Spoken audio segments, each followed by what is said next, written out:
Good. Welcome to the next session on IPCP, our coaching pathway. The next one is running now in February 27 next year. These videos to support you in understanding why you should be joining that. So this evening or last night, Jay ran a session and we ran into the coach's cognitive biases. So we're going to explore slightly that with the Headley and see how that is valuable and necessary for you to be across. Any questions that you have about the coaching pathway, when this video gets posted, put them in the comments and then Jay or I will respond directly to you. So Jay, cognitive biases from the coach perspective, what are you discovering? Not so much what I'm discovering. I've known that the coach needs to do the work to get their stuff out the way. Otherwise, that's going to get projected upon the client. What the cohort is really starting to realize is how prevalent that is without the work. It's a bit like trying to understand a book by reading the first chapter.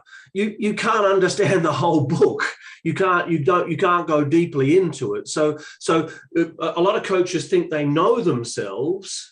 And some of these coaches have been through practitioner, master practitioner, and they've done the old meta coaching with us, coming into this program now, starting to realize, holy crap, my biases are quite large, and I can now actually see how they're getting in the way of me being an effective coach, an effective developmental coach. Okay. And so last night we explored thinking, your thinking preferences, and we explored your work preferences.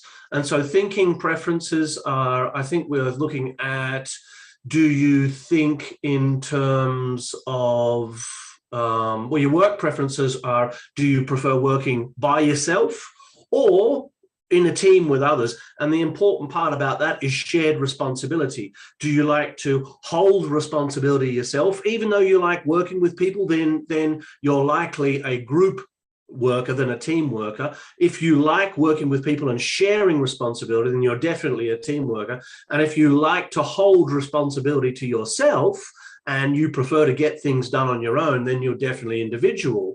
And so, you know, we had lots of people who were team oriented, and lots of people who are extremely independent, individual oriented. Well, that's not really going to work for coaching. And as we explored that, people's faces and chins begin to drop, because it's like, oh, that's really getting in my way. I like to have responsibility. I don't like it to be shared between the client and myself. Well, that's going to facilitate over responsibility 101. And so the coach is going to start being responsible for the client. They're going to start thinking about what the client wants, how they want it. Am I delivering it? All that stuff's going to be going through their head time and time again. In the thinking, let's interrupt the monologue. So, what's a cognitive bias, and what's showing up? Enjoy a smile. And how is that different to it just being a cognitive intention? What's the variable? So it becomes a bias when it becomes a driver.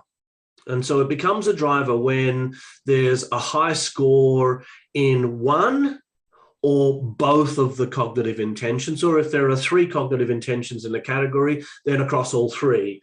Then the category becomes a bias. Then it's a cognitive category bias, which is off the scale. Then it's part of your identity. It's part of your personality structure at that point. So hold on. Say more about off the scale. It's off the scale in terms of.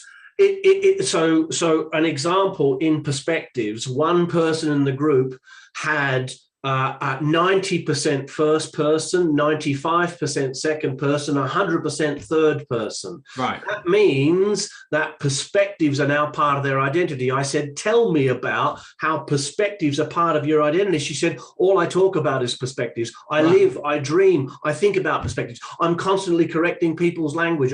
It's like it's part of her identity. That's why it's so strong across the category.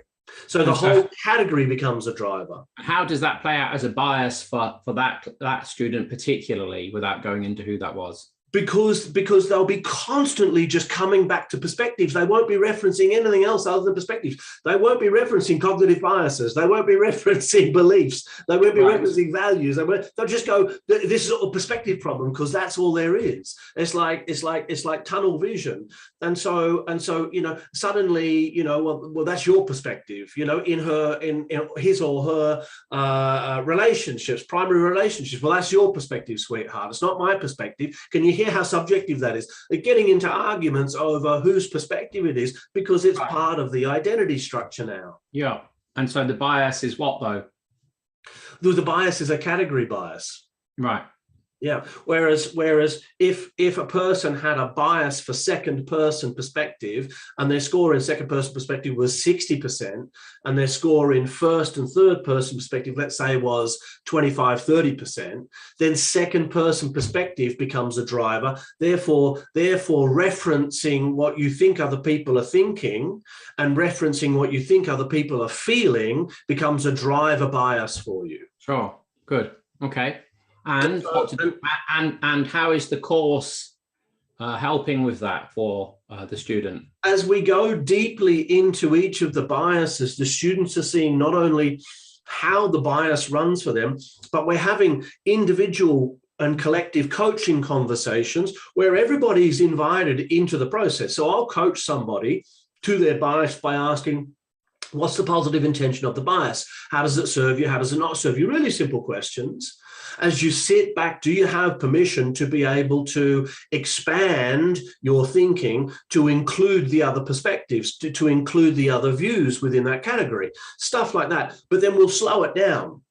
And we'll go, what question would you ask here across the cohort?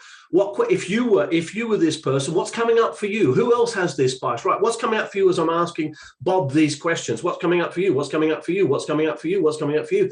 And they're sharing. And that person who I'm coaching then's going, that's exactly what's happening for me. Oh my God, what that person said. And so we're collectively learning off, like in a group and team coaching experience, about these biases and how they play out, not only for the person who's being coached or the people who are involved, but also my partner does that. Oh my God, my partner says I do that. So awareness of these biases, unless you're aware of them, you're going to be projecting them onto your client unconsciously, which means you're outside of your awareness, and it seems as though you're being unbiased.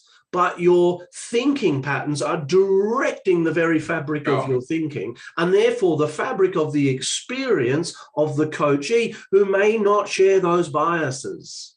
So what kind of coach can we expect to be coaching that isn't aware of these biases? What's the kind of quality? What's the likely outcome of the sessions with their clients? Well, they'll have an unconscious agenda, Joseph. So they will hold an unconscious agenda to get somewhere. Let's say they had high achievement and high influence in terms of their success strategy. Yeah. Right. So high achievement means they want an outcome. Yeah. High influence means they want control and influence. If you had that bias and you weren't aware of it, you would be controlling the coaching session toward an outcome that was yours, not theirs. Yeah.